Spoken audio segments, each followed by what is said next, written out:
All right, folks, welcome back. It's peak week number 1. We are going to be doing our first week of our general prep phase where volume is a little bit higher.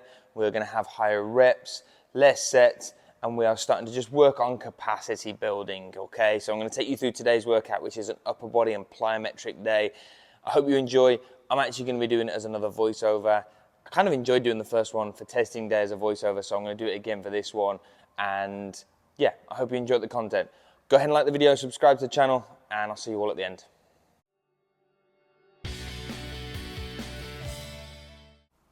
So I said I'd be back with another voiceover, and here we go. Starting off, we've got pogo hops. I'm working for 10 seconds, and this is all about ankle stiffness, reactivity off the ground.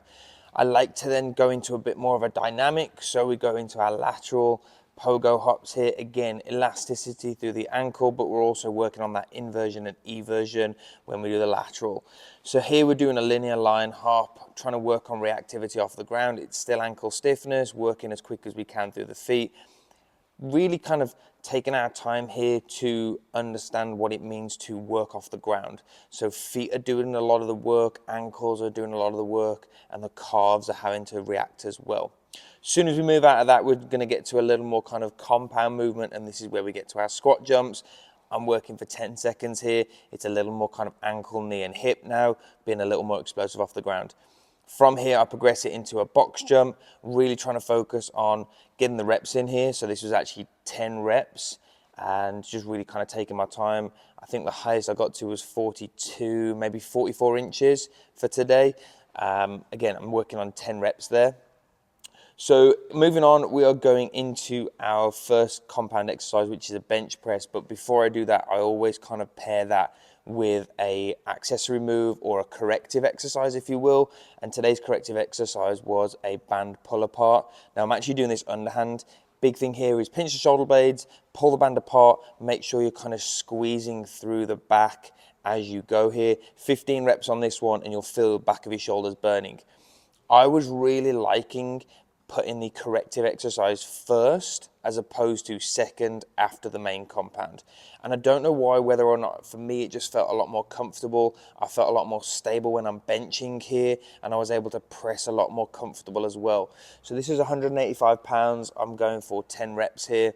Again, I feel tight through the back. My feet are behind my knees, and I'm staying locked in, and I really enjoyed that position. Moving on now, I'm going into my incline bench press or incline chest press with the dumbbells. Big thing here is I'm trying to maintain that my hips stay back against the bench. I've noticed in the past with myself when I start to get heavier and heavier that maybe my hips slide forward a little bit, and I'm trying to avoid that. So I'm working here, trying to make sure that I'm staying tight through my back again. Having done my bench, I know that I'm a little bit smoked through my chest, so I'm really trying to just feel like my upper pec is doing a lot more of the work here. From here, I'm pairing that into a barbell bent over row.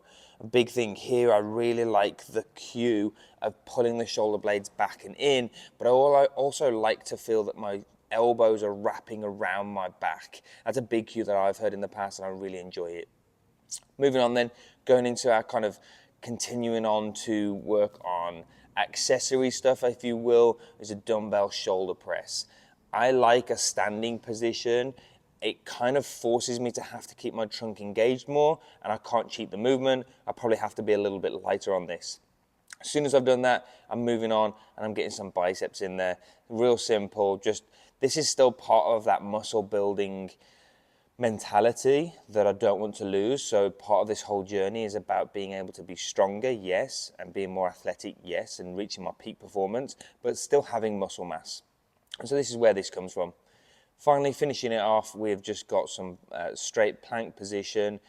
Big thing I like to highlight with a plank is I want my elbows in line with my shoulder, and I want my shoulders, my hips, and my ankles in line. I'm really trying to feel like my pelvis is tilted and my trunk is staying engaged here. I see it a lot of the time where people may be extending the arms further out. Nothing wrong with that as a progression. Some people just need to make sure that they're bracing the core when they do that, and understanding how to brace is a simple way of being able to make sure that the plank is an effective exercise.